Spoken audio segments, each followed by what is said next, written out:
Hi everybody, my name is William Malone and welcome to my channel. I started this channel just so it be a reliable source of information for people who are beginners and for people who are like over 40 like myself and wanting to get into real estate.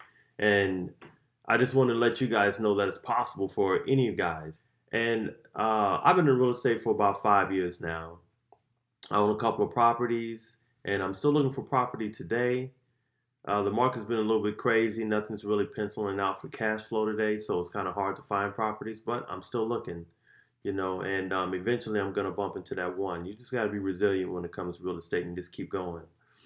And, today I just wanted to talk about a few things. I hear a lot of people asking about how to invest in real estate. And there's a lot of different ways to invest in real estate. The first thing you're going to need in real estate is to know what kind of class of property you want to get into, whether it's multifamily, single family homes, commercial, or even storage facilities. So you need to know what class of property that you want to get into, and then after you figure out what class of property you get into, you want to come up with a down payment. And normally it's going to require 20 to 25% of the asking price for the property. And there's different ways to come up with this price. You can save up this money on your own. You just have to have a little financial discipline, but that's how most people come up with the down payment. Is saving it up on their own. The second way is you can ask family and friends. If they want to invest in a property with you. Obviously, this is going to require some legal paperwork, so you want to get an attorney for this. But the banks are fine with that. You can get money from family and friends and put your money together and buy this property. And also, the third one is creative financing, or some people call it seller financing. And that's when a seller acts as the bank. And once again, you're going to need to get an attorney involved in this and a title company, but you won't have to go to the bank to get that conventional loan. So if you don't have the money on hand for the down payment, don't get discouraged. You can always come up with that money. And I always hear people can ask, can you buy multifamily property with $3,000 or $5,000 down? And the answer is yes. You can use creative financing, which requires a lower down payment, or like I said, you can put this money together with family and friends and go that route. So there's different ways of investing in real estate, even if you only have a little bit of money. So don't get discouraged. You can do this. And the next thing you're going to need to do is find a property. Once you get your down payment together and know what class of property you want to go into, you're going to have to find a property. And you can do this on NMLS listings. You can find a real estate agent and they can search for you. Or you can do it yourself on Zillow, Real Estate, Realtors.com, Remax, Trulia, LoopNet. There's different websites you can go to look for MLS listings and see what's out there. And don't hesitate to call the listing agent. Don't you see the listing agent on there, give them a call and talk to them about the property, find out why they're trying to sell it, and ask whatever questions you want to ask.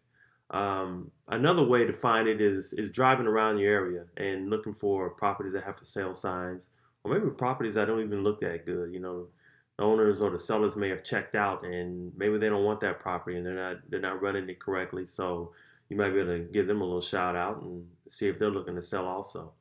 And when looking for a property, I hear a lot of people ask, how much does it cost for the property? And there's no magic number when it comes to that. All properties are going to vary.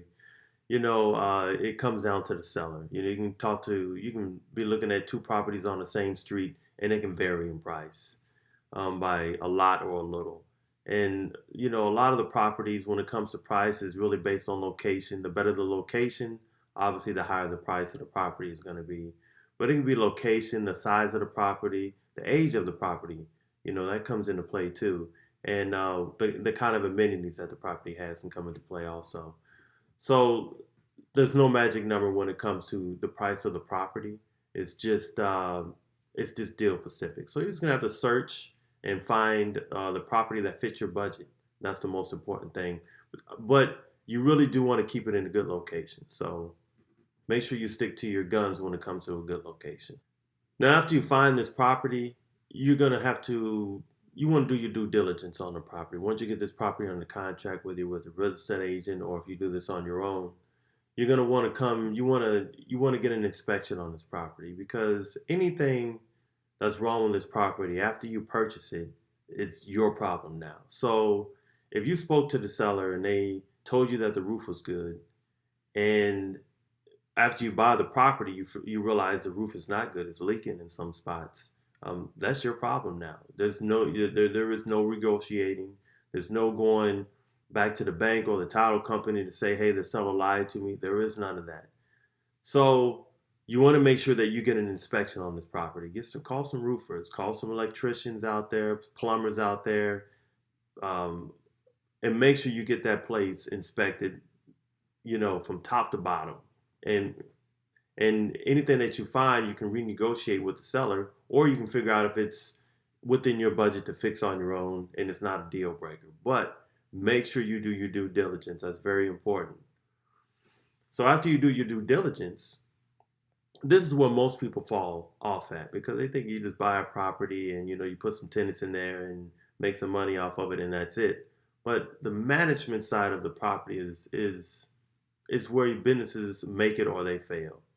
You have to manage your property correctly. And when I say that, I mean that you have to make sure you have good tenants. You're putting the right tenants in there. People with jobs. You want to make sure you're doing a background check, checking their credit and their job history and stuff like that. And not only that, but you want to keep up on the property. People or the tenants are going to respect the property that has been kept up. So when the tenants call, you want to get over there in a timely manner to fix things. And you want to have a budget put to the side to where when things do go wrong, you can fix them in a timely manner. I have a property manager, but a property manager is not for everybody. It really just depends on how big you want to get. If you have a property that's right down the street from you and it's like a 4 unit, you probably manage that yourself. But if you have a 10 unit or a 20 unit and you have a full-time job and the property is a little farther away from you, well, then a property manager might be the way to go. And the property manager puts that buffer between you and the tenants. And as long as you find the right one and keep up with the property manager, you got to keep up with the property manager and make sure that they're maintaining the property right. You shouldn't have too many problems with that. But that's the problem. That's the way I go. But you have to figure out which way is best for you. So that's all I have for the video for you guys today. If you guys have any questions or any comments or any topics that you would like for me to talk about, please leave a message, and I'll be more than happy to share whatever information that I have with you guys to make it easy for you guys to start investing or to keep investing. So you guys, please leave a thumbs up and subscribe, and I'll see you at the next one.